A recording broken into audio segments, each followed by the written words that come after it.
And it looks like we are live. Hello, everybody. As announced, we have another hangout now. Actually, a flat earther called Brandon decided to join us. So, hello, Brandon. Hello, everyone. How you doing? Pretty good, thank you. I don't think we've actually spoken before, have we? No, I think we've chatted back and forth and thrown barbs at each other a couple times, but that's about it. That's possible. Actually, I'm not sure. So, before we actually start going into the arguments, what are your positions on the Earth? Right? What type? What shape do you think it is? Are you following any specific model or something? Yeah, give me about 30 seconds just to explain where I'm coming from. So I'm an Iraq War veteran, and I discovered that the government wasn't telling me the truth about everything about 10 years ago and started looking into it. I wasn't. I thought flat Earth was crazy until about 6 months ago. I watched a couple videos and I thought, well, yeah, and they got a couple points there. And then about 4 months ago, I really started diving into it. And I realized that a lot of our science is based on presuppositions and assumptions, and started watching everything I could, probably 20 hours a day for a couple months. Although my family accused me of being brainwashed, I'm convinced that I have a lot of questions open. I don't subscribe to any particular model, but I'm convinced that the Earth is not a spinning, speeding, careening space ball floating through the atmosphere with no particular intention, grown from nothing, that exploded into something, and that we grew out of pond scum. So that's my basic position. I don't know what the truth is. I don't know what the natural shape of the Earth is, but I know that it's not a spinning, speeding ball. Are you religious? Nope. Okay. Okay, so what I'd actually like to start with is what type of experiment would you propose, or what kind of experiment would you accept that could be used to prove the shape of the planet? Well, I'd be interested in seeing an experiment that proved that the Earth was spinning. Michelson-Morley was a failure. Uh, Um, I got one there. And actually, Michelson Morley was not having anything to do with the rotation of the Earth. They were looking for something else entirely. or So, Aries failure. same thing, looking for something else entirely, not looking for the rotation of the Earth. Is there an experiment that proves that the Earth is There, rotating? there is a device that does ring laser gyro. It will detect the 15 degrees per hour rotation of the Earth, and it Has is that ring? sealed. Has that? Oh, sorry. Excuse me. Let me finish. Let you finish. No, and I was going to say it has measured the 15 degrees per hour. It is sealed independent from the atmosphere, and globe busters themselves even got their hands on one and confirmed that. They have not confirmed that that is due to the spinning of the Earth. There may be some They conflate, electromagnetism that causes that to spin at 15 degrees per hour. and yet, Obviously, the skies and the and stars yet, and the when you celestial put it, bodies are spinning at a certain degree per hour. So, could that and not be the cause? And here's the thing, when you put that ring laser gyro in a Faraday cage, you still get the 15 degrees per hour. And the only connection it has is a physical connection to the workbench that it is resting on. Is there any software involved in that laser ring gyro? May I? Go for it. Brandon, both in the YouTube live chat and the internal chat, I put a link, a Wikipedia article about the ring laser gyroscope. Yeah. There you can read about what it is and how it works and what it's used for. Well, I appreciate that, and I'd be happy to read that article, although I don't put much faith in what's in Wikipedia.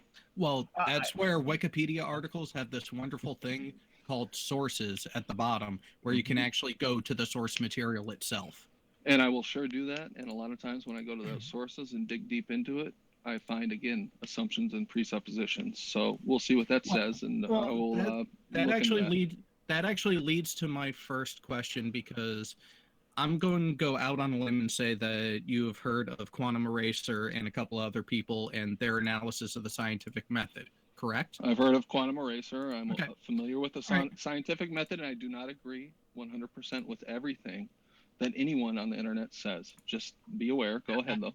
No, but it's the question. So, in the scientific process, this is where I will agree with Quantum Eraser in that saying that the assumed cause is one of the variables that you are actually testing for, correct? You format a hypothesis, observed. And your hypothesis is that assumption of, well, I noticed this. This is what I think is causing it. I am going to do this experiment in this manner to isolate it, to confirm or deny that thought. Correct? Right. I'm gonna vary the independent variable to see what the cause and effect relationship is between my variables. Correct. Yep. So everything you do in any sort of testing begins with an assumption. Is that fair to say? I wouldn't say assumption is the correct word. I would say observation and hypothesis. But if you're it begins with a assuming the hypothesis, cause, which is analogous with assumption to certain degrees. I'm just saying the correct scientific terminology is hypothesis.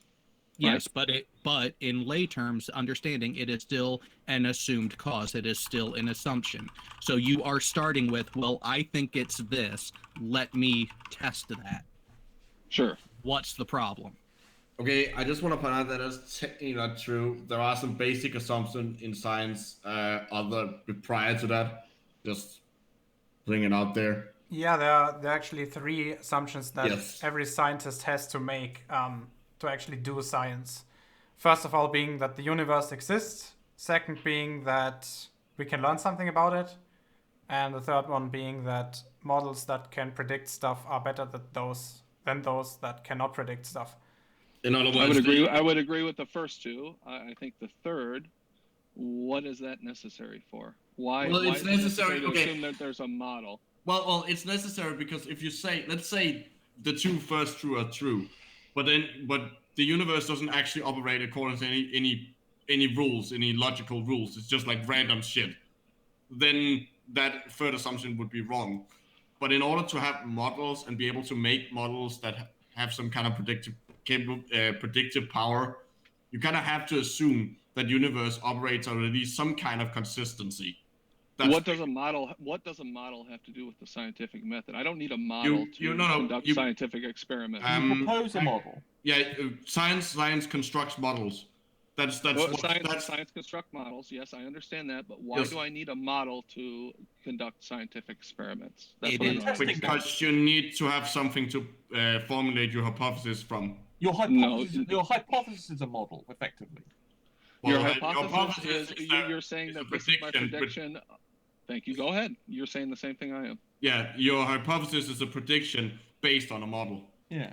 No, your hypothesis is a prediction based on the relationship between a independent and dependent variables. It has nothing to do with the model. Hold on. You've got confused. The hypothesis is something you propose, and the experiment in which you then test one of the variables. So, for instance, in the case of gravity, you have 3 variables, 3 causes in effect that cause the force between 2 masses and the distance between them. You've got 3 things you can play with. You then create an experiment to test that hypothesis, which has 3 causes in it, and you then test each one of those separately to isolate them. So you then have. Why do I need a model for that purpose? Well, your model is that. Well, as Micro was saying, you have the hypothesis of consequence in your model. Your model is that these forces attract, and the formula for the attracting masses is you then present a formula and say, this in my hypothesis, in my model, masses attract one another, and here's the formula presented in quantified manner that represents the hypothesis, this equation. Now can I conduct 3 experiments, or however many you like, to check all the 3 components of that formula? And in the case of the gravitational one, you've got three things you can play with: the 2 masses and the distance between them. So you then have 3. You could have 3 experiments testing each one of the separate with its change of the mass, each one of the 2 masses and the distance between them. So then you would have just one independent variable. The thing that Nathan gets all confused about is he doesn't have something between the presenting of the hypothesis and then the experiments in which you test each of the components, with which your hypothesis is usually some multiple causes that come together, and it's the scenario of them coming together that causes an effect. If you had, for instance, if you just had one mass, or you had an infinite distance, there was no distance between them, there would be no effect. So it's not. Hold on, give me 5 more seconds. Give me 5 more seconds. Give me 5 more seconds. Give me 5 more seconds. Give me 5 more seconds. And so you have your 3 things, and if you didn't have any one of those components, you would not get an effect. You mustn't get confused between the hypothesis presenting the formula and the separate experiments you do to identify independent variables. Carry on. Nothing that you just said has anything to do with a wholly formed model. Fine, you have 3 different experiments that independently look at the relationships between dependent and independent variables. Fine, they may have interchanges between them. That has nothing to do with the requirement of a model before you can conduct a scientific experiment. No, Mike, let me try this. When we're talking, for example, about comparing the predictions that the spherical Earth model makes and the predictions that, for example, the AE map makes, we can derive mathematical formulas that describe the dependence between the dependent and the independent variable, right? I've included that in the formula in the side chat. Yeah, for example, we can derive distances on the AE map, and we can derive distances on the sphere. Then we can. I'm not a proponent of the EA map. Yeah, that's just an example. I mean, if you propose another flat Earth map, that would be fine as well. The point is that when we compare those models, the relationship between the dependent and independent variables will be different, and that's what proves which of the 2 models is correct, right? So, for example, some predictions that the spherical Earth, the rotating spherical Earth makes, for example, is the Erdős effect. If you're familiar with it. Are you? What? I'm sorry. Say that again. I might have missed something. What effect? Erdős. Let me post it in the side chat. Etvos, I think we call it in English. Yes, sorry. I mean, it contains 2 umlauts, so I don't know how to pronounce it in English. Etvos, I think it's pronounced in English. Say that again. Sorry. It's an effect to do with measuring the mass of something that's moving. Yes, exactly.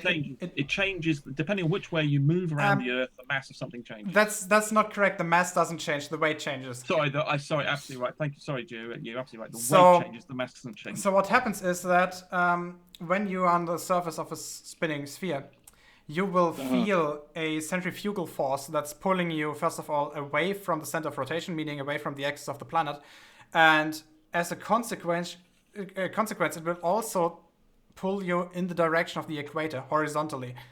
And the horizontal part, that's what kind of what the for fuck's sake, how's it called? The Coriolis forces. The Coriolis force is the horizontal part of this, and the vertical part of this, which pulls you away from the center of rotation, meaning the Earth's axis. That's what the Erdős effect is. Meaning that when you're on the equator, sitting in a train driving one direction, your measured weight on a scale, if you're sitting on a scale, will actually change depending on your velocity. This is really something.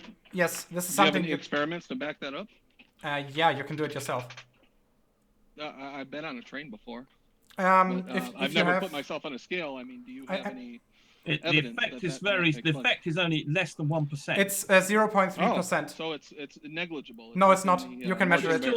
It's still measurable, Brandon. Okay, Brandon, I'm very Brandon, small. It's irrelevant. It's measurable. It doesn't matter how. Rumpus, hey, don't let this become a clusterfuck, please. I'm not having it next and try and get away with that. That's outrageous. If it's measurable, it's measurable. It exists. Don't try and claim just because it's small, it doesn't exist. I'm not having that. So, Brandon, I'm a rather fat guy, right? I weigh 120 kilograms approximately. Well, I'm pretty fat too. 115, but whatever. Let's round this to 100 kilograms. Okay? The difference in weight that you can measure between moving in one direction, moving in another at the speed of sound approximately. So if you're in a plane, in an airplane, speed you of can sound. Okay. Yeah, if you're in an airplane, the effect is actually bigger. To a certain degree. I will show the graph later. You will be able to measure difference between flying in one direction, flying in the other, of approximately 0.3 kilograms of measured weight for somebody who weighs 100 kilograms. Yeah, you can measure that. So if you have a 100 gram weight, of which you know the mass, and you have a fine scale which is able to measure up to 100 kilograms or so, 99.7 100 milligrams or so of error, you will see this. So let me show this. Let me show Negligible. this to you. Geo, that's very negligible. No, it's not. You're talking Yes, about. it's negligible in your day-to-day Got to life, do with anything. but You it's can still measure it.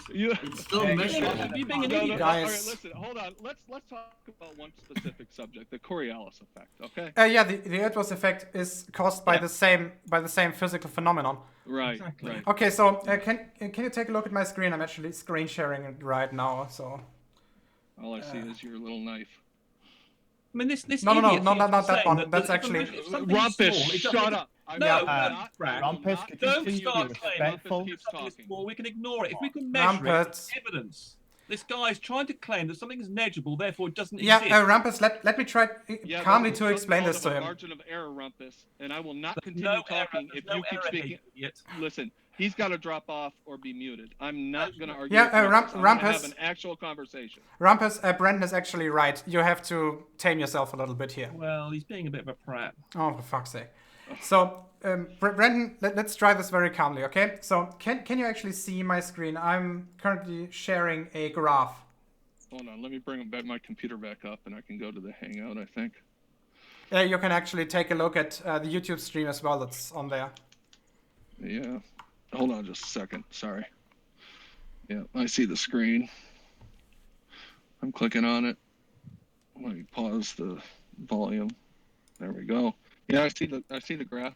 Okay, so the graph describes a force vertically to the Earth's gravitational field, meaning up or down, in relation to a movement that the test weight is doing on the equator. So you see that the x-axis on this tangential speed in meters per second eastward and westward, meaning that if you go in this direction, you move eastwards. If you go in this direction, you move westwards. And here you have on the y-axis, you have force in newtons for a test mass of 10 kilograms, for example. I mean, by multiplying by 10, you would end up with the 100 kilograms that I proposed. So you see that this is just the center point of the line. This is how this is defined. So if you're just standing on the equator, then the force is actually zero. That's just a 0 point, right? So what's the... Yeah. It's pretty much like just how you define it, right? You have to compare your values at any other speed to a given value, and that is this value. Sorry. So what you see is that when you move westwards at a speed of 465 meters per second, that 10 kilogram test mass will actually weigh 0.34 newtons more. Geo, Yeah. how does this prove that the Earth spins? Let me explain this to you. Okay. Okay, so when you actually move faster again, then you see that the graph is going back up. And the reason for this is simple. The forces you feel when you stand on the equator is actually a sum of two forces, according to the spherical Earth model. First of all, there's the gravity of the planet itself, but since the planet is rotating, you will also feel centrifugal force, which is actually dragging you away from the center of the planet. Right. And the centrifugal force obviously dependent on three things. First of all, it's dependent on the distance between you and the center of rotation. It's dependent on your mass, obviously, and it's also dependent. Is it dependent? No, wait, it's not dependent on your mass, is it? Yeah, sure, it is dependent. The acceleration wouldn't be dependent on it. And third of all, it would be dependent on the frequency of the rotation, like how long does it take for the planet to rotate. And Right. we can, if we get this graph, if we measure this graph directly, so you hop into an airplane or whatever, and you move on the equator at different speeds, you will get this graph for this test mass of 10 kilograms. What happens is, as you can see, at minus 465 meters per second, you will actually, or this test mass will actually weigh more. And the reason for this must be that the gravity cannot change. The gravity is independent on how fast you move around the planet itself, right? The mass of the planet is always the same. The mass of you is always the same. The distance between the two is always the same. Therefore, the gravitational attraction between the two of you is always the same. The only thing that changes is, or the only thing that can change is the centrifugal force. For the simple reason that if you move in one direction, you will move. The frequency of you surrounding the planet will go up, and in the other direction, the frequency of you doing this, or the speed of you doing this, will go down. So Geo. Yeah. It's 465 meters per second. Or meters per second. Yes. Per second. Yes. And what does that translate to kilometers per hour? 465 times 3.6. 1,674. So let's approximate that to 1,700 kilometers per hour. So that's well above the speed of sound. That's right? about twice the speed of a commercial aircraft. So let me ask you something. Yeah. How often is anybody going twice the speed of sound within the atmosphere? Let's say. I mean, it's very rare, right? It is There's only rare. A few planes, a few jets, a few airlines that go twice the speed of sound, right? So this is not an observable.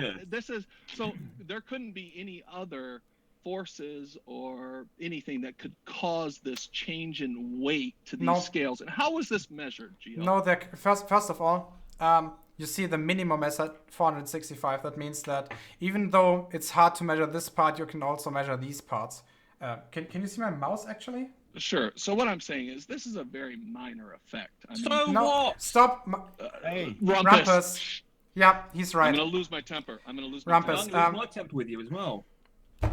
So, come on. Even though you're right in terms of that, the effect that you can measure is minute for your everyday life, right? You will not necessarily feel it because again, it's only 0.3%. Yeah. Is it? Yeah, 0.3%. But if you have the instruments to measure it, you can measure it. Sure. So what the hell does this prove? It sounds like it's within the margin of error. That's what I'm saying. No, it's not. This proves nothing. Okay, let's go back to the Coriolis effect. This is all right. Well, wait. Whoa. So a rocket goes off straight up off of the Earth. Stop. I'm sorry, Brendan, but we're not finished with this yet because I haven't finished it. Please finish, but I want to move on to the Coriolis. So you see that this graph here, that's actually a parabola. Do you see that? Yes, I see that. Okay, and you see that the minimum is here. Now, the distance between this point over here minus... Oh, Gio, where'd this data come from before we go on? No idea. I think this one is calculated. I mean, what's the source of the data? This is directly from a geometry program, I guess. I mean, but who measured this? This is not measured. This is calculated. Oh, so it's not measured in reality. It's just calculated with mathematics. Yeah, I mean, this is the mathematical curve that we are expecting. Oh, mathematics. Okay. Gotcha. Okay, so again, I told you again those when you asked me what the speed in kilometers per second was, the minus 465. I was just wondering where this data came from. I thought it was real world data. It has been experiments. Mathematicians. There have been experiments on it. Shut up, been verified. Shut up, you twat. Shut up. Shut up, you wanker. You don't understand anything, Okay. do you? I'm sorry, Rumpus. I have to kick you. No. Yeah. I'm very sorry, Rumpus. I'm sorry. Yeah. Pouring petrol on the fire is not a good way to have a conversation. Yeah. I'm very sorry, Rumpus, but it was necessary at this point. Again, you asked me the speed in kilometers. Of the data. No. Let's go back a little bit. You asked me about the speed of those 465 meters per second in kilometers per hour. Now, the reason why this is interesting is that if you actually do the calculation for how much what's the rate of movement, the speed of an object that's sitting on the surface of the planet at the equator, is you will get the same value. That's the point about this. This means that... where did the values come from, though? That's what I'm asking. I mean, who measured this stuff? I already told you. Oh, it's just mathematics. Okay. Well, I'm into real-world measurements, to be honest with you, Gio. For fuck's sake. I'm sorry. Hey, I'm sorry. What's wrong with that? No. Wait. I'm still trying to make my point here. Okay, so why is this minus 465 meters per second interesting? For example, why is this curve not symmetrical to the y-axis? Why is this curve shifted to the left side of the y-axis and not shifted to the right side of the y-axis? The reason of this is that when you when you have the planet moving from west to east, right? When you're sitting stationary, obviously you will move together with the surface of the planet. That means that you will feel the centrifugal force. But when you're moving westwards with the same speed that the planet is moving eastwards, the centrifugal force will be completely gone. Do you understand why that's the case?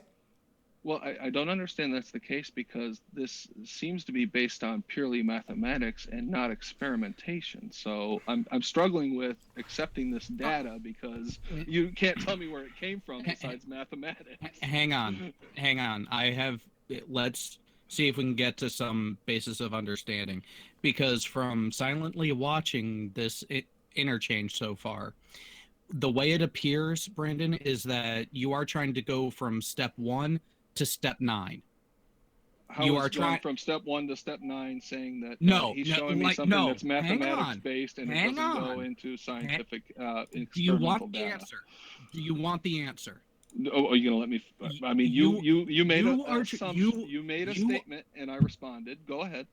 You are trying to go from step 1 immediately to step 9. You are trying to skip all the steps in between. Which steps am I skipping? So what we're doing here is the graph I showed you is what we would. No answer. I'm answering it. No, I'm letting Geo answer because it's his presentation and I understand his methodology. You made the assertion. And let the person trying to explain it to you give the overall methodology. So Geo will answer for you. Got it. Yeah, because it's my hangout. If I choose to answer instead of him, then that's my thing. I agree. Okay, so again, this is what the model predicts, right? If the planet is moving at a certain rate, at a certain speed, with a certain period of rotation in a certain direction, if the planet has a certain mass, obviously, and a certain radius, then this is the curve we expect for a test mass of 10 kilograms. Obviously, you can divide this by the mass and do the entire thing in acceleration and not in force, but that would be the same thing. Now, sure. Okay, do you understand why this is what is predicted by the globe model? Yeah, it obviously works within your model. I understand. Okay. So the next question is now, can we actually test this? Yes.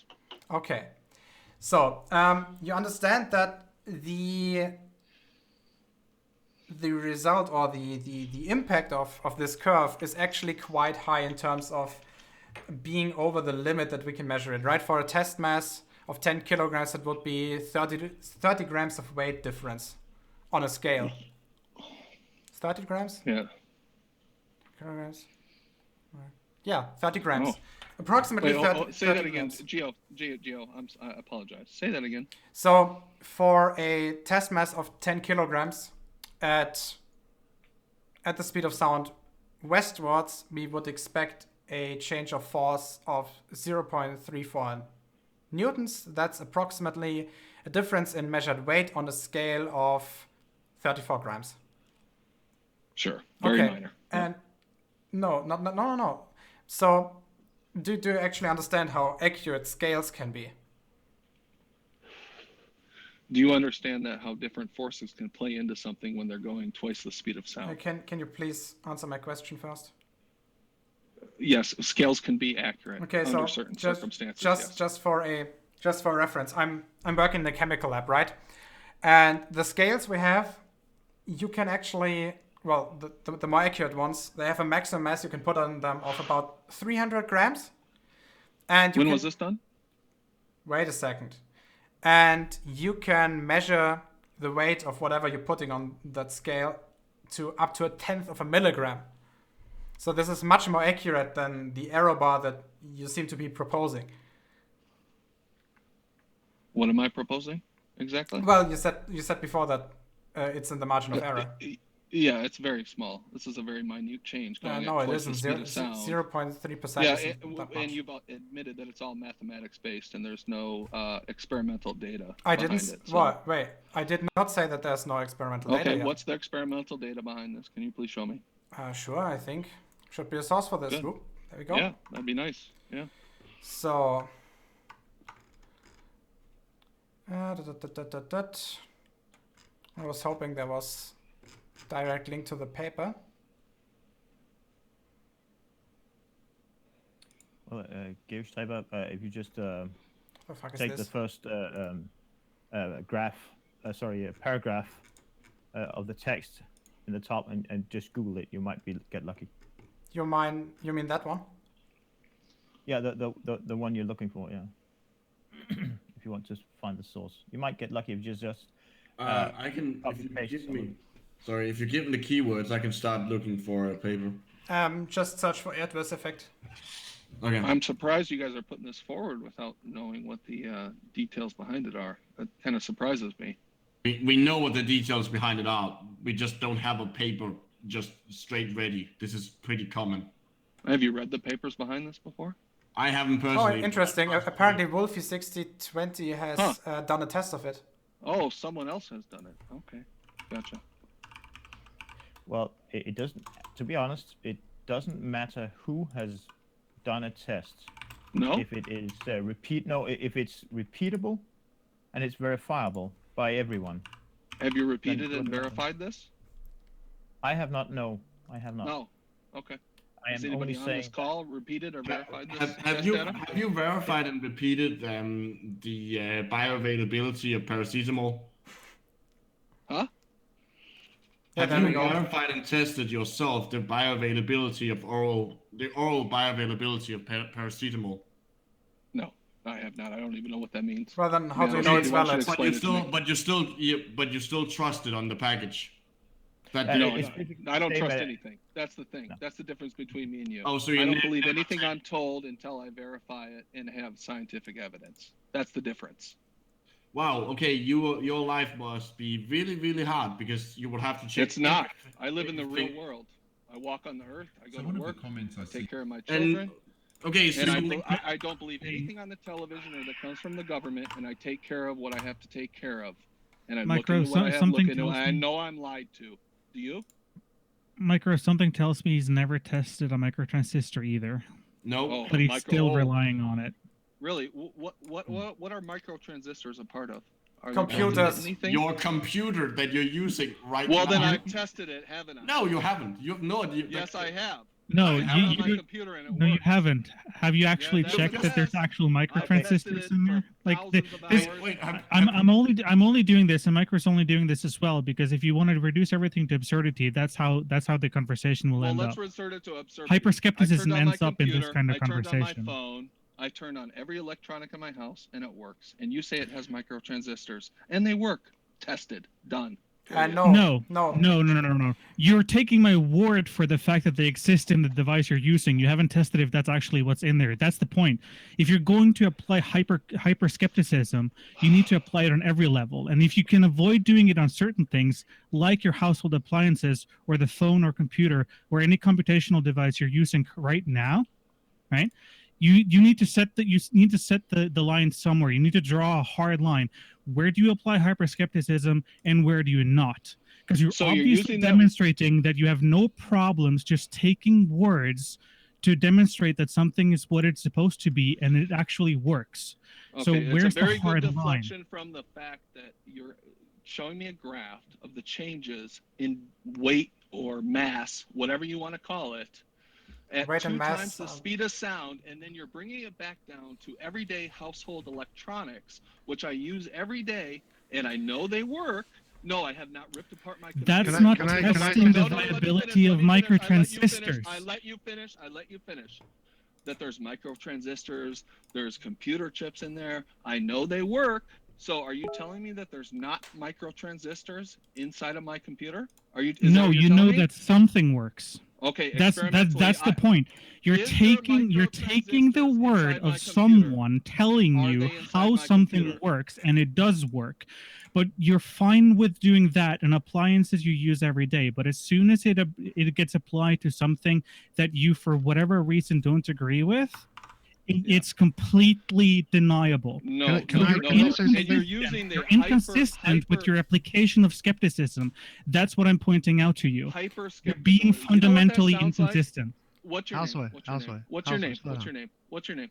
Yeah. I'll What's I'll your mute name? again. No, hold on. What's your name? Let me respond. What's your name? How's that relevant? What is his name? I want to respond to him by his name and Houseoy. Listen, Houseoy. Okay? I'm not saying that nothing works. I'm not hyper skeptical. That's ridiculous. That's like the CIA created term conspiracy theorist. Okay? You're creating a new term for people who don't believe everything they hear.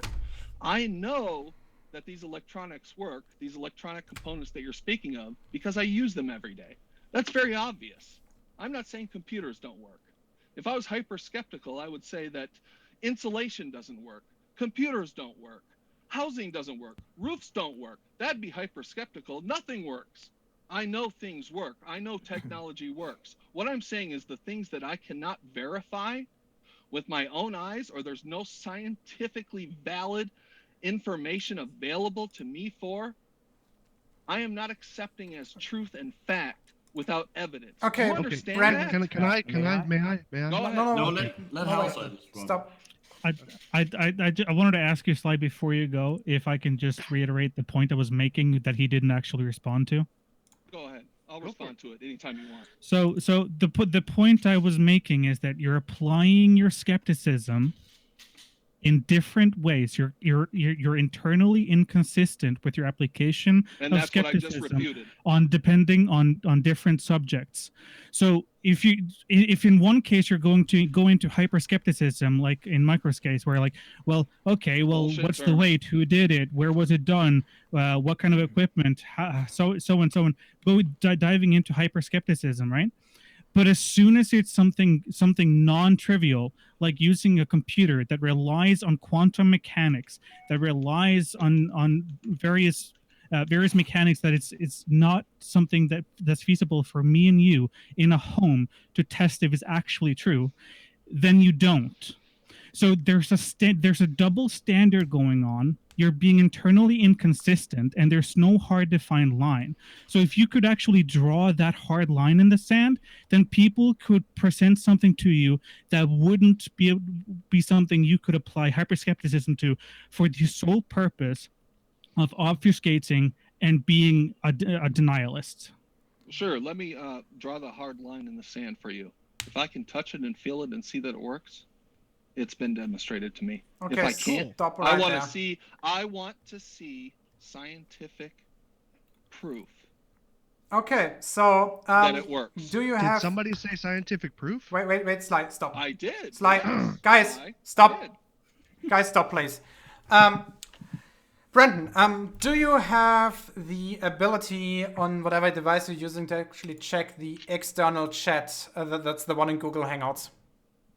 Yeah, well, I'm looking at it. Yeah. Okay, so Jared just posted a list of 12 or 13 papers that actually show data directly corresponding to the adverse effect. Okay, when are we going to talk about the Coriolis effect? Well, as soon as we're cleared up about the adverse effect. Okay, why don't you bring up the most convincing evidence of this effect that you're talking Well, about? I guess you pretty the much difference did. in weight at 2 times the speed of sound. Go ahead. Brandon, this goes back to what I said before. You're at step 1. You need to do step 2, and then go to step 3, and then 4, 5, and progress your way to 9. So, Brendan, jump from 1 to 9. I don't go to the same. Brendan, one of the papers that Jared just posted is from 1890. So there was no device at that point that could fly twice the speed of sound or once the speed of sound. And yeah, so that makes no sense. that just means that you can measure it even at lower speeds. Obviously, the let effect. me see that. Obviously, the effect will be smaller, but you will be still able to see it or measure it. Let's see that. Sure. Okay, so Can I ask a question here, just on the logic of testing and retesting and verification? I just wanted to know, and now I in the time that I was watching the hangout to the time that I got into here, I might have missed a step here. You might have already answered this. The was there a dispute as to, because of who had done a test, because it's repeatable, it's somehow not valid? Did I No, did I it was just understand that right? mathematically based. That was the dispute, that it's all mathematically formulated based on no Well, test just about data. everything is mathematically formulated. So, I want to see test data. Okay, well, now I not too long ago did test data from 23 people in various places around the planet, redoing the Eratosthenes experiment. Yeah, that's a And bullshit experiment, but go ahead. how is it a bullshit experiment? Because you can substitute different values for R and get the same It's not about result. getting R. It's not about getting R. Oh, okay, go ahead. I mean, you can Keep get R speaking. from it, but yeah. Yeah, you know the Eratosthenes is a bullshit thing, but go ahead. Well, see, and that's exactly where I was going. See, you seem to be hung up on the name. What if I told you it was Fred the pig farmer who did it? I don't give a shit who did it. I don't care if you did it. I don't care if my mom did it. So you would, That's not valid. in fact, you would in fact, to the face of a test, you would basically just say it's bullshit just because to say it's bullshit. There's a varying conclusion you can draw from the same data. Don't you understand that? I mean, are you actually, really no. arguing Necessarily. Aristophanes' equation? That's ridiculous. Actually, It's based no, on you the can't get presupposition of multiple R. Are you No, it's not. serious? No, it's Why not. are you bringing this back to that? This No, conversation has gone so much further than that. Let's talk Robert, about what's hey, real. Homie, check it out, man. Oh, well, sure. What kind of other answer could you get from the Eratosthenes experiment? That the sun and the moon are close and not as big as you say they are based on Eratosthenes. Okay. Yeah, No, I've seen your it doesn't videos. Yeah, point at you measured it. Was it you or was it one of your little buddies that measured it from 30 different places at the same time? It doesn't matter how many different places you measure it at. You can't stick two sticks in the sand. You can't put two holes in the sand and know how far away the sun is or how big the earth is. It doesn't matter. You can't. You have to have either the size or the distance to a celestial object. Hey, wait. Hey, hold on. You just said that you can get conclusive results to the contrary with that same experiment. So is that answer now also invalid? Yeah, it's an invalid experiment or test. No. But you just said you can get valid results from it pointing to something else. So which part is valid? No, I don't know. That's why it's inconclusive. Hello? No. But you just said you can get valid. What are those results? If I ask a question of you and there's three different answers that are all valid, that none of them are valid. Okay, what are the three answers then? What are the three answers? The sun is close, local, and small. It doesn't point at a close local sun. How come the distance to the sun has changed from 3 million miles to that's not 104? has nothing to do with no. this. Slide. Hey, how do you Stop. Slide, Guys. how do you measure the distance and the size of the sun? Tell me that. What is the conclusive evidence for either of those, the size or the distance? Can you answer one of those questions conclusively with experimental data? According to you, it would get No, three you different can't. answers. Distance is He easy. doesn't have an answer. There's no answer. You can't do it, guys. Hey, stop. First of all, there are various answers. Brandon, for example, There's various answers. That's a good answer. you can get the distance to the sun using various methodologies. Okay. Show me one. Well, for example, you can actually measure the red and blue shift of Oh, please. Colors? Isn't color something you can see? Brandon, can I make my point? Yes or no? Sure, go ahead, Gio. Okay. I'm sorry. I'll be quiet for a minute. So when you take a look at stars that are near the ecliptic, a direct result of the Earth moving around the sun is that once a year, the star will be redshifted, and at another point of the year, half a year later, that star will be blue shifted. This is a direct result of the Earth moving in its direction at one point because it's moving around the sun, and half a year later moving away from it. Now, the relative speed of the red and blue shift can actually directly be measured from the shift in frequencies of the different wavelength of that star, right?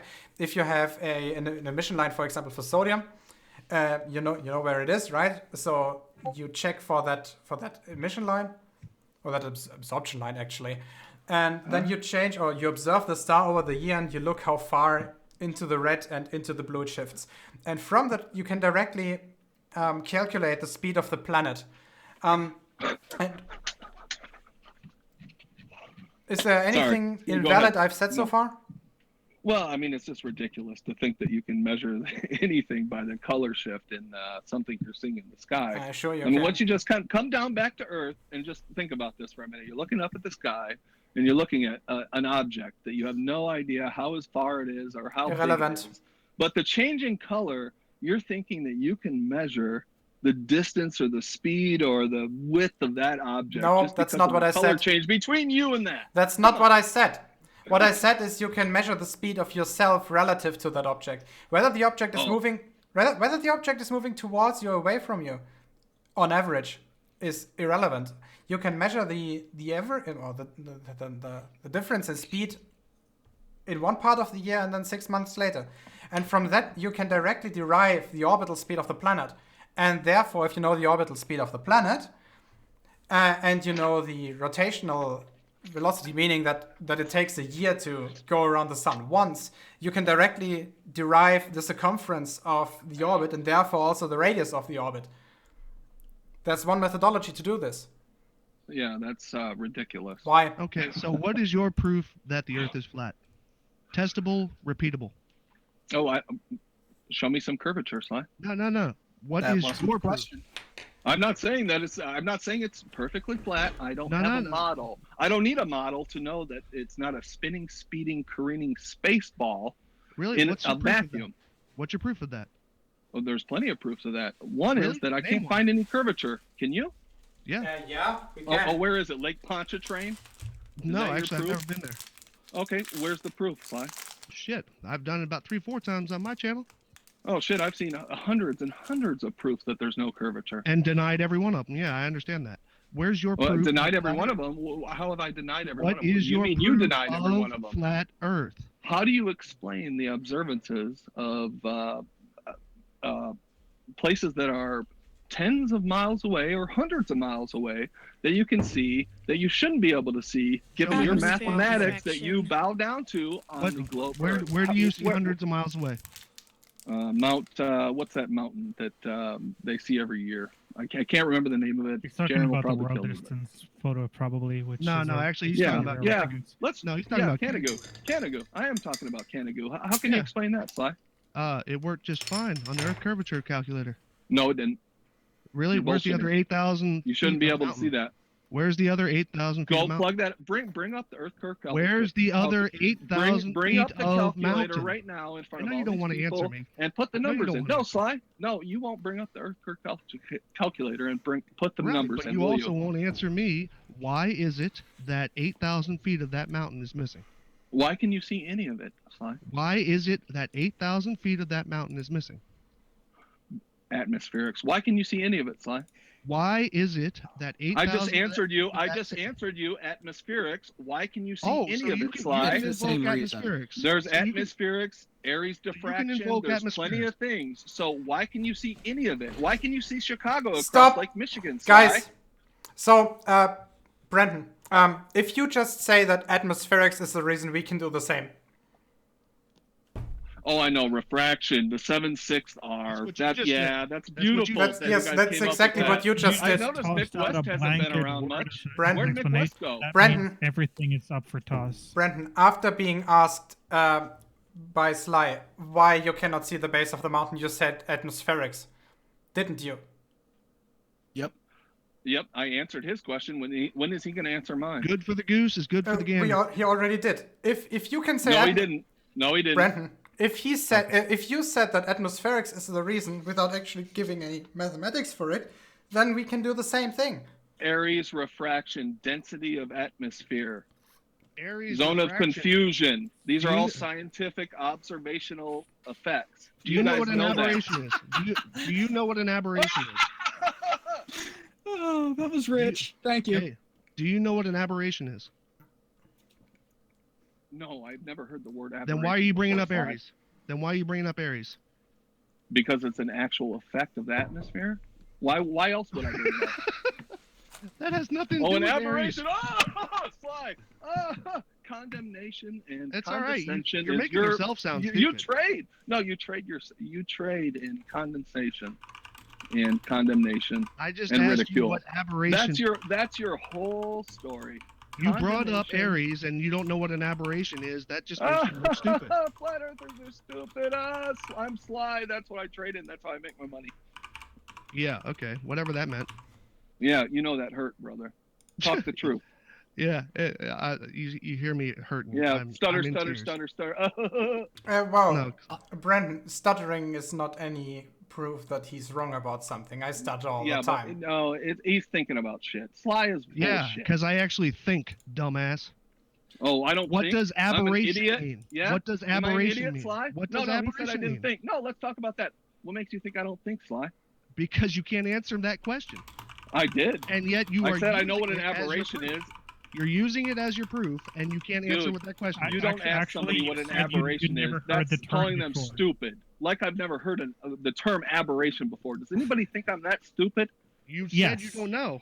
Okay, well, then you're stupid. That's Oh. the arrogance of Globers. They think every flat earther is stupid off the bat. No, only the ones that demonstrate that they behave stupid. Oh, really? Have I behaved stupidly? Yes. Yes, you have. Yes. Oh, of course. Of course you guys would say that. How? By applying a double standard. What For double example. standard?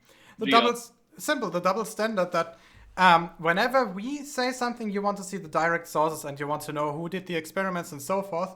Yet when we ask you something about, for example, was it Airy? Was Airy, right? You immediately Airy, quoted him without giving the actual data. That's a because double you guys standard are here. putting forward your model as the truth of the world You and brought teaching the it to all of experiment our to the children. discussion. You brought it to the discussion. Tell me what Yeah. a stellar aberration It was a is. failure. Aries experiment? Yeah, it was a failure. Right? Gio, can I Aries say failure? something? Yeah, young blue skeptic, go Give me ahead. a break, Sly. Go back into your hole, bro. You don't Drop get no off. breaks from me, man. I'm sorry. I don't need any breaks from you. You're a joke. You just asked me for a break. Okay, thank you. Drop off. I have one last question, and this is pure curiosity that a few other people in the chat have also brought to me on the back end. What was your MOS? Wait, Why what? do you care? Why do you care? Wait, what? You're a vet? Curiosity. Yeah, I'm a vet, Sly. Okay. What was your MOS? Or what branch, actually, would be a better question first. I was an MLRS field artillery computer specialist, and I was a military police officer in Baghdad in 2005, in Sadr City in Baghdad. Okay. Yeah, you respect that, Sly? Actually, no, but, you know. Oh, you don't respect that? Why don't you respect that, Sly? Respect is for the person, not the position. Exactly. Oh, no. Why don't you respect that position, Sly? Oh, I didn't say I didn't respect the position. Oh, do you? MPs, you have to respect, kinda. Don't you? Yeah, I was in the shit, wasn't I, Sly? No, Unless actually, they're MP doesn't make you in the shit. No. dude. Let Sly answer. Sly, was I in the shit? I was driving up and down Route Pluto every fucking day going into Sadr City. Was I in the shit? You tell me, man. I wasn't there. You tell me. I thought you were a big bad veteran. Brandon, I'm did signal, you get man. your knee shot Yeah, up? he doesn't know. He wasn't in the shit. Brandon, I don't give a damn about what kind of stories you want to tell, man. Yeah, Sly, you sell yourself as a veteran. What did you do, brother? Excuse me? What did you do? 31 Fox, mobile subscriber equipment network switching Yeah, systems no, I mean operator in the maintainer. war. Well, in these wars that our government sent us to, what did you do? Which war you want to talk about? Well, any of them. What did you do in any of Which them? war do you want to talk about? Well, let's talk about Iraq or Afghanistan. What? Never been there. Sure, let's talk about Afghanistan. Oh god, here it comes. That's true. Yeah, let's hear this. What did you do, Sly? Help we're- up front line. I already said I wasn't there. That's somebody else answering you, man. Yeah. You're not answering? Okay, that's fine. He Hey, said Gio, he let's go, did brother. stop. He did answer. He said he wasn't in Afghanistan. That's it. Brandon, it was me that was in Afghanistan. Have you been shot at during your deployment? What do you think? I'm asking. I don't know if you're an MP. I'm from the Danish Yes, I've been military. shot at during my Not the deployment. American military. We're very different in terms of SOP. Yes, I was shot at. Yes. Yeah. Were you also hit, or someone next to you hit? Yes. Okay, I just wanted to know. Yeah. I'm not suffering from PTSD. I'm not a mental case. I know what I'm talking about. No, That's what you're getting at. I'm just curious. Okay. I was in Afghanistan in it was 10 years ago in 08, and I did get my knee fucked up. I'm sorry to hear that, brother. I just wanted a bit of clarification here.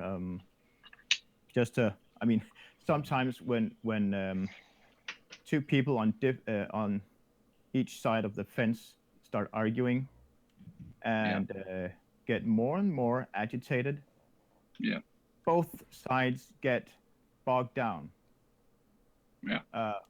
I'm asking just to loosen things up a bit. Yeah, and my question on your MOS. Hold on. My question on your MOS was not a pissing contest.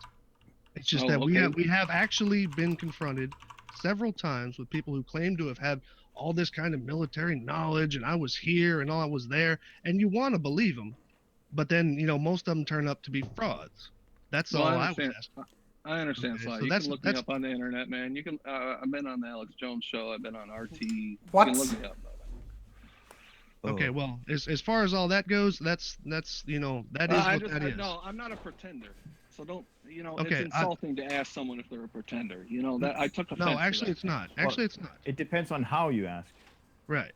Well, we were in the middle of an argument. He asked me. Right. I wasn't telling you that you weren't in the military. I wanted to know what your MOS was. That's all. All right. No offense.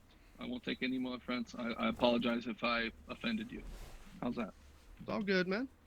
Like I said, I have been confronted, me personally, and also on several hangouts with people who have claimed to be military or otherwise. Even hell, Mr. Thrive and Survive runs around and tells everybody what he did in the Navy and stuff like that, which has all come up as quite suspect. Okay. Well, I don't know. Neither here nor there to me. I'm just telling you. And that's all I'm saying. So that part, we're not in the pissing contest. All right. Right. Yep. Cool. All good. So back to flat Earth. Yeah, let's talk about that. I'm curious as to what it is. This is a question that gets asked a lot, and I'm curious as to what your answer is, and that is, what have you personally performed to determine that the Earth is flat? Yeah. Well, I shot a 50 cal over 1,500 meters, and I didn't have to take the Coriolis effect into account. How's that? Kind of doesn't do it for me, man. All right. Well, tell me about the Coriolis effect, Sly. What about it? Well, how does it work exactly? Which direction were you shooting? What the bearing does it matter? Yes, it matters. Yes, it does. How does it matter? If you shoot east to west or west to east, it varies greatly compared to north to south or south to west or south to north. Really? What's the difference? It's called the rotation of the Earth. Oh, I thought the atmosphere was rotating along with Earth at the same speed, so why would it matter? Right, because your bullet is not guided. It's weird that they never taught me about the Coriolis effect in artillery school. I thought that would have been really. You've never heard of Table H? You never heard of Table H? No, I mean the instructors, the people who actually shot off rounds downstream and told us to, how to shoot and how to kill our enemies. Right. It's Can I bring weird out that the they field never taught us manual about for the artillery Coriolis that effect, shows like, Table hey, H? the Earth is spinning and you have to point it a little more in this direction. Somebody else to kill your enemies. I'm gonna go ahead and weird. pull up this May I ask a question, please? Wait. First, before you ask a question, Young Blue Skeptic wanted to talk. Oh, did he just leave? He's not in here, so. He was in here just a few seconds ago. Wait a second. He keeps rubbing in and out. Before we go on, I'm sorry to apologize. I apologize for interrupting you. Before we go on, Gio, I got 5 minutes. Okay. I got family stuff to do, but I'm happy to join you at another time. It seems to have been interesting. Sure, we can do it maybe next weekend. Sure. I will be busy before maybe next Saturday, so it's pretty much 1 week exactly. Whenever. What I would encourage you to do though is, since you want to actually take a look at the data that proves or that confirms the adverse effect, check out in the in the external chat of the Google Hangout. Please check out the data or the links to the scientific papers that Jared has provided, and take a look at them and read them. So maybe we could talk about this next week. I'll check that out. Yeah, that'd be interesting. Do you know how to access them? No, I'd appreciate you got my email or my Twitter if you could send me a I'm link. not allowed to send them to you. That's the problem. Most of them might still have copyright, and if I download them and send them to you, I would probably break that. Okay, well, I'll see if I can access them, and I'll send you a message if I can't. Okay. By the way, you can reach me at Discord if you want. That's currently the preferred channel I use. It's my address is Geostreber, so GEOSDREBR. What the fuck is my hashtag? Give me a second. I'd appreciate it if you give me a kind of a last word before I drop off. Yeah, sure. Wait a second. Sure. I just want to mention it once. What the fuck? Brandon, while he looks at it, if you look in the side chats, I linked that I found the producer from Honeywell of a ring gyro laser that's used for aviation. I put a link to the website in that chat. You can get a manual. You can also get a brochure. You can read about it. So that's not from a somewhat untrustable Wikipedia article. That's the product itself. Okay, I'll take a look at that. Sure. So if you want to reach me by Discord, my address is geoschreber #4475. Okay, we'll do. All right. Well, listen, it's been a pleasure talking to you guys. As much as I've kind of pushed back and argued, I don't want you to think of me as your enemy. I want you to think of me more as a person who's curious to hear both sides of the argument and honestly wants to know what the truth of the world is. And I see a lack of truth and evidence coming from our government. I don't think anybody can argue that our government lies to us or tells us falsehoods and leads us in the direction it wants us to. I just want to take us. I just want to point something. I would love to continue this conversation with you guys. And Sly, I apologize if I offended you with any of my questions about veterans. Doesn't matter if you're a veteran. I just don't like being challenged about my own military service. That's the only reason I pushed back. Geo, thank you for inviting me to this hangout. I'm happy to join anytime. And go ahead, ask me your question. Yeah, may I just point something out? When you say that, quote, the government is lying to us, you realize that I'm not in the United States, right? So, I'm not talking about just the United States government, brother. They're all connected. You know that. No, not really. I mean, some governments, some countries. United Nations. Some states are actual enemies from one another, you know? If one of them would be spreading a conspiracy theory or whatever, junk science, then at some point another one would point it out. Yeah. Yeah, that is true, that the governments are spreading falsehoods as a weapon against each other. They're also hoarding technology. They're also hoarding scientific advancements. It's all about military advantage. So I agree with you that they're all not on the same side, but most of them are. So anyway, hey, Gio, thank you very much. I'm going to drop off. Thanks for listening to me, guys. It's been a pleasure. And talk to y'all later, okay? Okay. All right. See ya. Yeah, I'd like to talk to you again soon. Cool. Yeah. Contact me. Yeah. Okay, then. See ya. Jesus fucking Christ. Hey, Gio? Yes? You want to be shared? What's that? You want to be screen shared? Yeah, I just wanted to show it in Field Training Manual 155-AM-2. Okay. Table H. Table H. Yeah.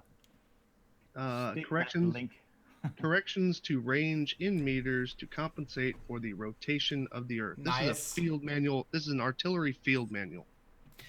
Now, see, that's the thing, is that's the artillery. That is more applicable to the howitzer than it is his claimed platform, which was the MLRS, a rocket system. Yeah, that's a guided rocket system. So, do I see that correctly? If you're first of all, 0, that would be north, and 1800 would be south, right? So the values would be... No, wait, range. Estimate of targets, mils. What is it? What kind of unit is this? Mils and range in meters. Oh, so it's the actual like settings on the weapon. Yes. Ah, okay. And I mean, I just wanted to point out, because this is something that I also added to the whole thing about government documents. People were saying government documents say flat Earth and stuff like that. Well, this is a government document that's in use even today. What do you call it, for field artillery units?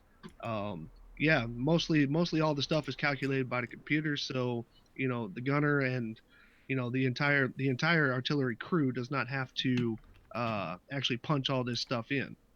Okay, I mean today is point and shoot. Yeah, today it's pretty much, I want to hit that part of the map and then bang. And as long as you get good coordinates from your spotters or whatever. But what do you call it, or your OPs. But the what do you call it, this is in the basic curriculum of shooting things such as what do you call it, unguided howitzers, mortars, and things of that nature. This is all part of that. So I just thought I'd point that out, that's all.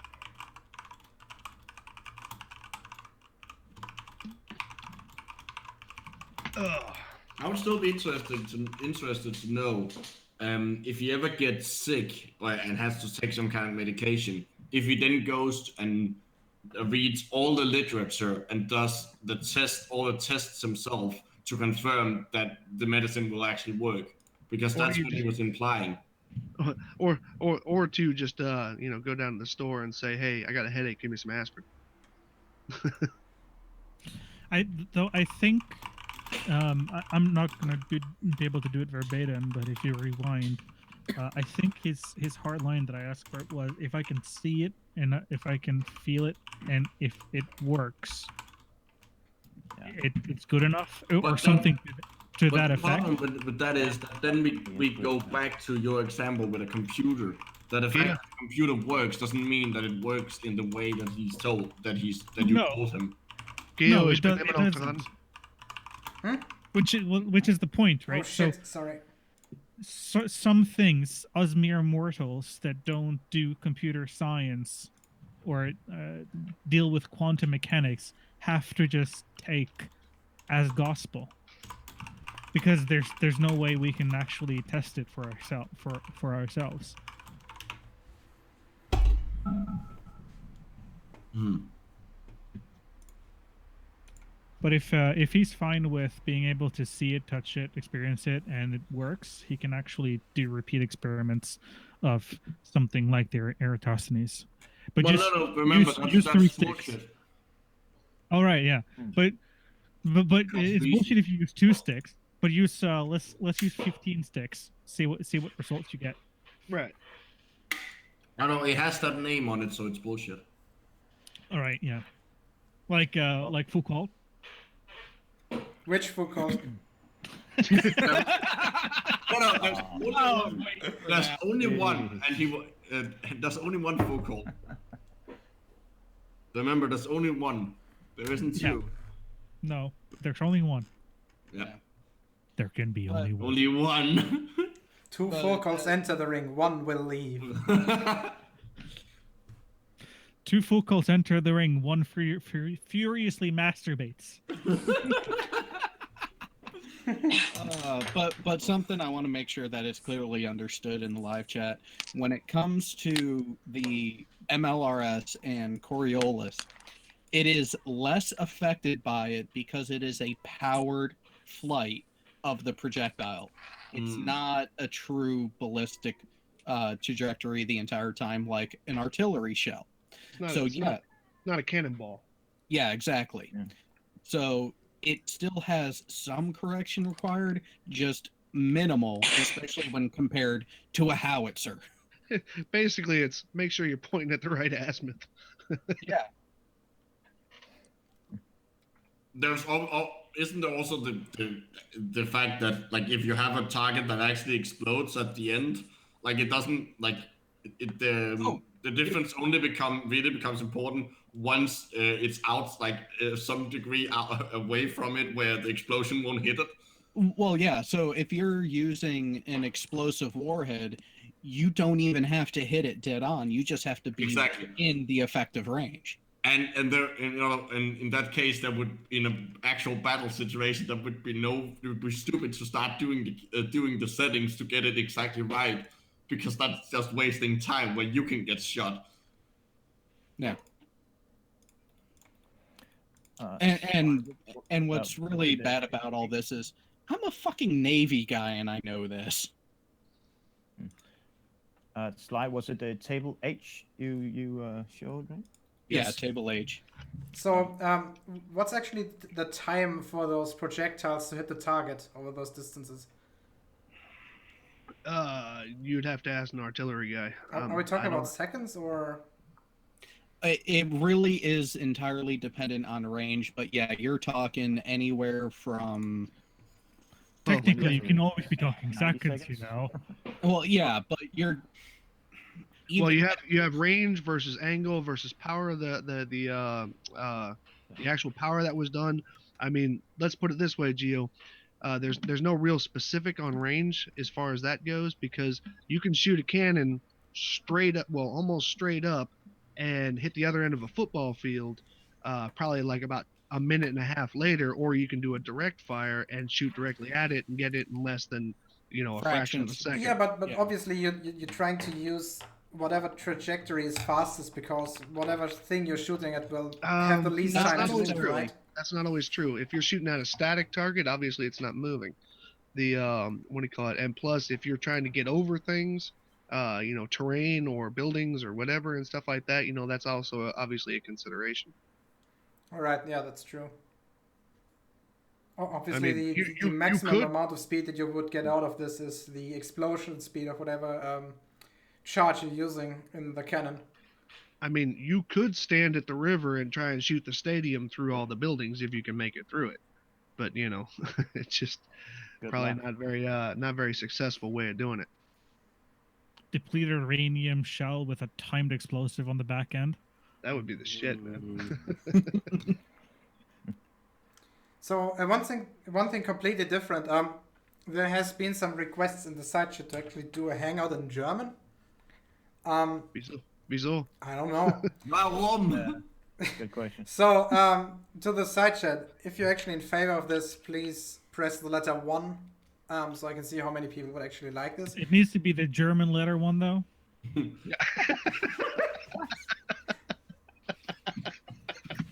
So wait, hang on. So is that the German letter 1? Actually, a letter wouldn't be 1. No. Look at what I posted in the live chat, Sly. Mm-hmm. Fick. Oh gosh. Well, obviously I would supply whatever hangout that would be with a set of subtitles in as many languages as possible. Don't say that. That's a lot of languages. Probably the most important ones being French and Klingon. No, you also need Afrikaans. Oh god. Yeah, we could ask Dan. I think he speaks Afrikaans. Well, obviously Dan speaks Afrikaans. He's from South Africa. That's like you not speaking German. There's also another guy that you would want to invite into that. Well, you can invite Surf Persil into that. You can invite Keine Ahnung is the name of this other guy's channel. Keine Ahnung, seriously? Yeah, ohne Scheiß. Oh god. For those who don't know, Keine Ahnung means no idea. Yeah. Wait, Baryon brought up a good one. Could you do the subtitles in Java? Oh god. If you somehow manage to do the subtitles in Danish, I will be very impressed. Okay, why do programmers wear glasses? Because they can't see sharp.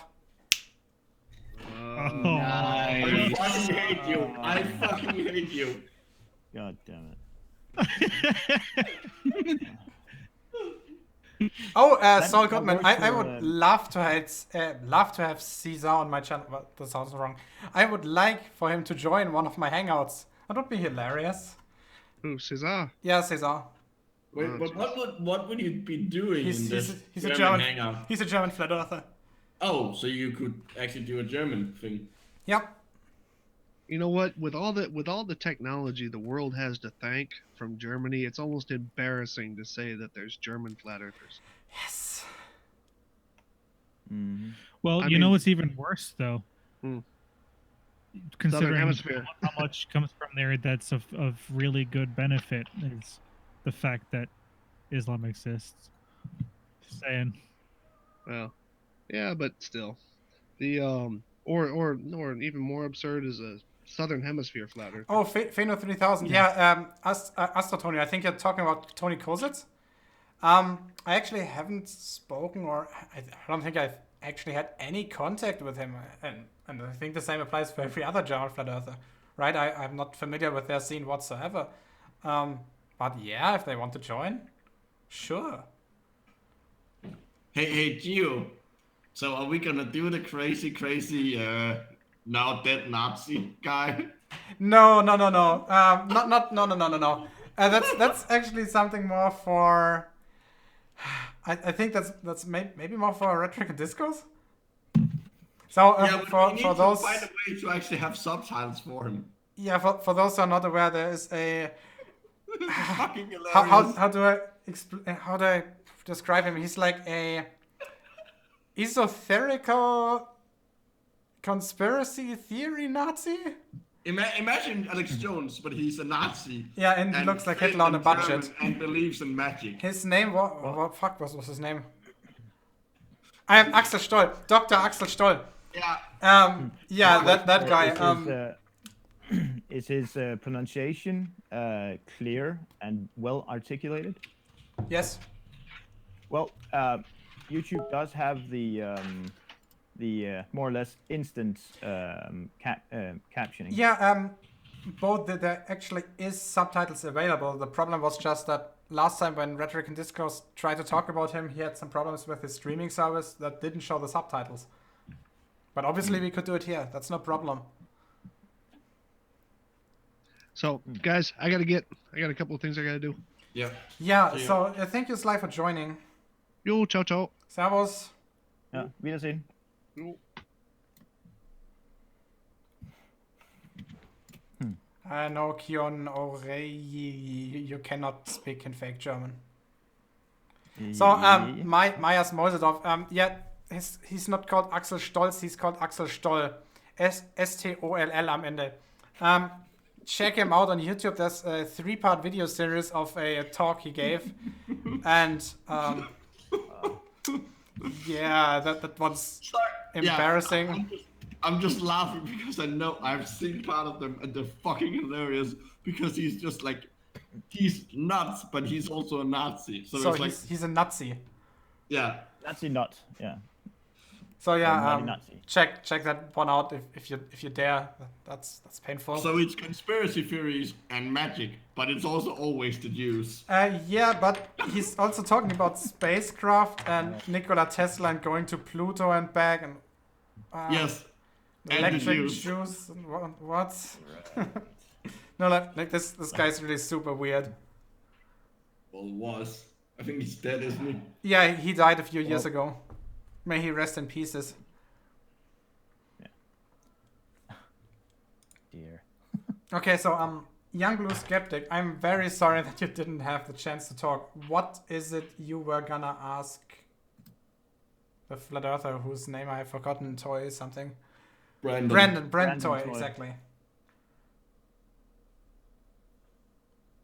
Young Blue Skeptic, you're muted. Oh no, he's become mute. His tongue has stopped working. Micro, go play with a red ball on a grass hill. Why? Aren't you? Don't you have problems with the colors? Yes, I'm colorblind. Exactly. Well, maybe not as badly as a dog, but I was just thinking about. No, dogs. I Yeah, actually I have trichromatic vision, so no, I'm not as bad as a dog. So, can you differentiate between a stoplight being red and it being Yes, green? I can, because if you notice, the green in a stoplight isn't like a pure green color. There's actually some blue in there. No, not necessarily. Here in Germany, there are two different types. The LED ones are pure green, and the incandescent ones have a light blue shift. Yeah, the more modern ones in Denmark are they have it's not pure green. It has a bit of cyan in them. Yeah.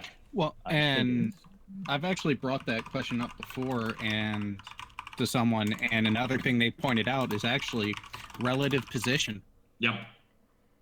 That too, yeah. At the moment you know the relative position, your brain sort of like, okay, yeah, I know which color it's supposed to be, so it looks like that color.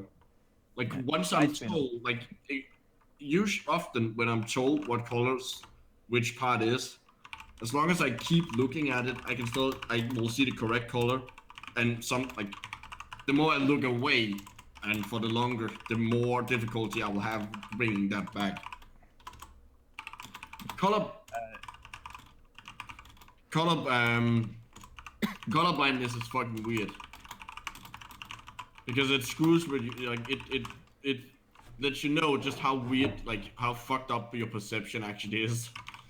Well, you don't know yourself because you've never experienced anything else, right? I mean, yeah, that's also why it's a weird thing. Yeah, that's where the weird part comes in. When you have, like, in games, when they try to have some kind of colorblind mode, what they will sometimes do, like often, and this is the correct thing to do, is just to replace the color of the things that could be confusing and with something else so that you can tell them apart. But what some developers will do is just recolor the whole screen so to make it look normal. But that just looks weird, because obviously I'm not used to the world looking like that. No, but aren't there any, in this case, game developers that used textured colors instead of plain colors? If that's even. Well, I'm not a gamer anymore. Well, for example, like things like hood elements, or like a lot of games will use green for your friends and red for your enemies. If it's like a multiplayer FPS. So I found myself like shooting at my friends or being shot at by what I thought were my friends because I couldn't tell the difference. That's where the blue, non-distinguishable blue against non-distinguishable. I can't talk. Non-distinguishable. No, god damn it. Non-distinguishable. You know what I mean? Yeah. Blue on blue. Too, non-distinguishable. Yeah. And the option, like the good option, isn't to recolor the whole screen with a colorblind filter. The good option is to just change the colors of the confusing elements.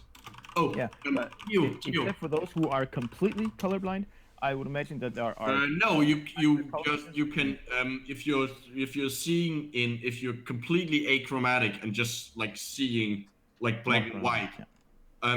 You can still see obviously see like dark and light, so you can contrast. Contrast. Geo, you will find this hilarious. Did you know that in Doom 2016 they have colorblind modes, except they're not colorblind modes. They actually simulate what it's like to have that specific type of colorblindness. What? I have to play that. I have to play this. Holy shit! Someone fucked up, like a lot. I presume that like they used them to test it, and then something got mixed up in communication, and they thought that filter would do the opposite of what it does. So you can like I switched it on just because it's there, and I was like, this doesn't help at all. Like played it for a while, and then I don't see any difference. Yeah, I just turned it off. And just turned it off off again, and then like last week I found out that wait a minute, that's at least what happened. Oh please let this be the case in Doom Eternal again. That would be awesome. No, I want to. Okay, Doom doesn't really matter because they've been pretty good at keeping the color schemes separate. Yeah, and also because there like isn't really any players to shooter that you're in your team, right? Pretty much everything is a foe. Well, in the multiplayer. Yeah, forget about the multiplayer. That one sucks. We both know it. No, the first version sucks. The second doesn't. The first version sucks. No. Okay. So it's a bit like movies. Usually, the first movie sucks, then the second one is awesome, and then it goes bad. No, that's not true. Yes, it is. Like Alien. I mean, Alien 2 was fucking great, but the first one. Take a look at 2001 and 2010. I have actually not seen 2010 and not 2001, except for bits and pieces of it because we were using it for the theme at the 2001. 2000, I think it was Roskilde Festival chill out scenes. You haven't seen 2001. How dare you? I mean, I have seen sequences. Yeah, that doesn't matter. You have to see it from start to finish, and you have to be on LSD.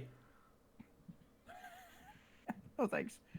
Actually, we used the LSD type experience for some of the artwork for the chill out scenes and the two techno scenes at the festival. So yeah, I know about the LSD part. Yeah, Sean has seen Carol. I completely agree. Not having seen 2001 in total is heresy. Okay, then I'm a heretic too. I haven't seen it either. How dare you? Fuck you. I watch what I want. Okay, Geo, have you seen? I don't know what it's called in German. Have you seen Olsenbanden? Every single movie. What? The Olsen gang. Yeah, the Olsen gang. No. It is a top. Is it a Danish thing? Yes, it's probably one of the. Is that? It's one of the fucking best things ever produced from Danish television. It is hilarious. Movies. Oh yeah. Okay, so the premise is that there's each movies. But each movie has sort of the same idea or same elements. There's a gang consisting of 3 members. There's one that's a smart one who comes up with all the plans.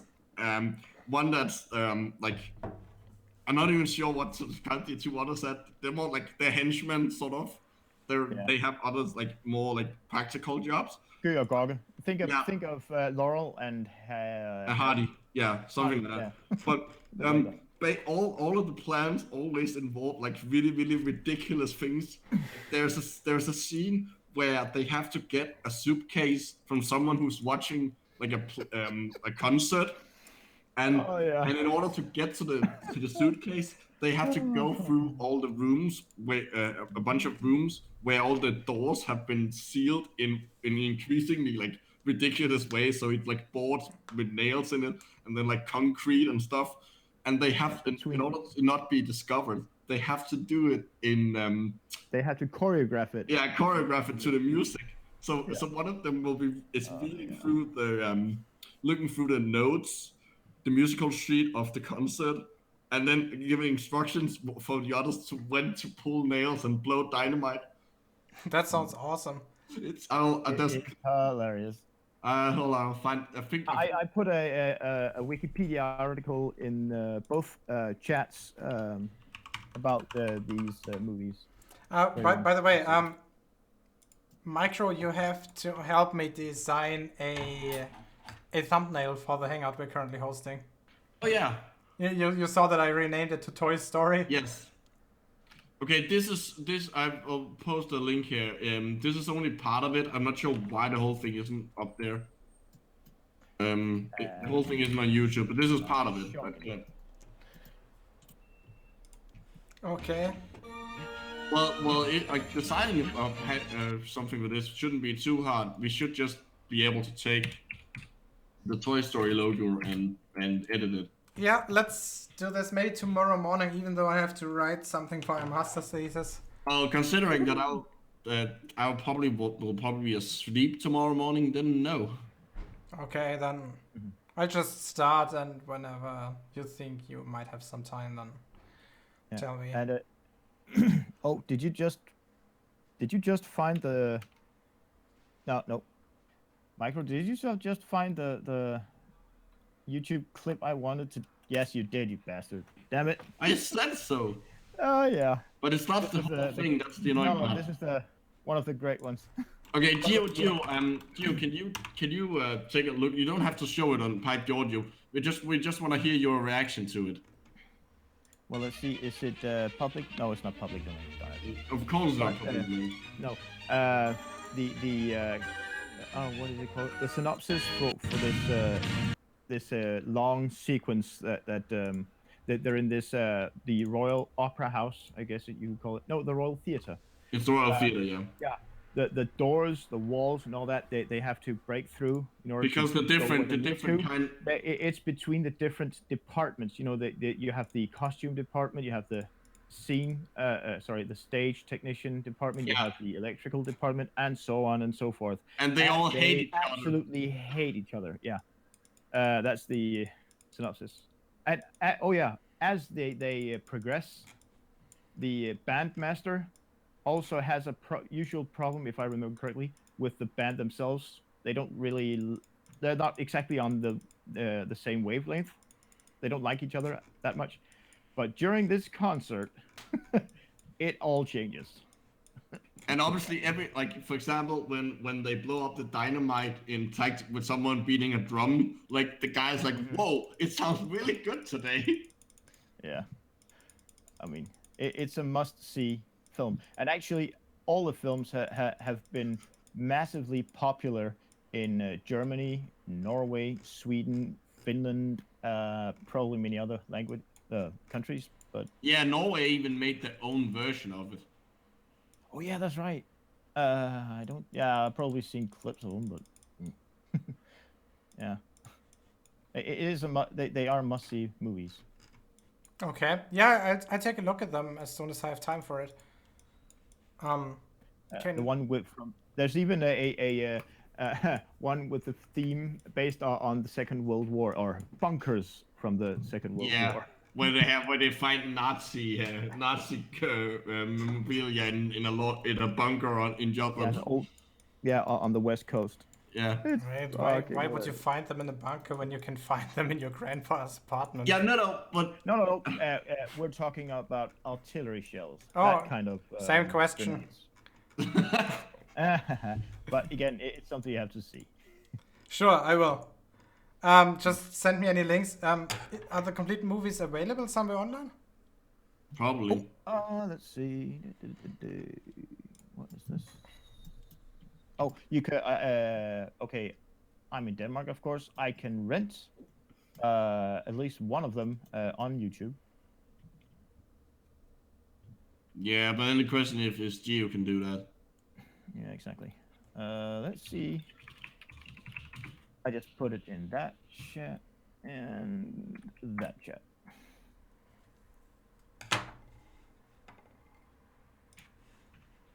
It is. No, I can't access it. It's blocked in my country. I will probably need a proxy or something.